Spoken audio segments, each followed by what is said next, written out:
which crystal structure of following compounds contain more number of water molecules? Option A, copper sulfate. B, Fe, SO4 sulfate. C, Na2CO3. Which crystal structure of the following compounds contain more number of water molecules? A, B, C, D. आहे का? आता question काय? Which crystal structure of following compound contains more number of water molecules? म्हणजे खाली crystal structure दिले तर कशामध्ये जास्तीत जास्त वॉटर मोलिक्युल्स प्रेझेंट आहेत? मग आता वॉटर मोलिक्युल्स आपल्याला माहिती आहे क्रिस्टल स्ट्रक्चर म्हणजे प्रेझेन्स ऑफ वॉटर त्याच्यामध्ये प्रेझेंट राहते.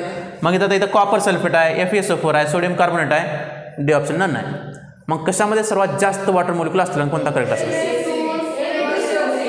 Na2CO3. ओके, मला कॉपर सल्फेटमध्ये सांगितले असतात 5H2, ह्याच्यामध्ये किती असतात 7H2 आणि सोडियम कार्बनमध्ये 10H2. सो करेक्ट आन्सर काय असणार आहे?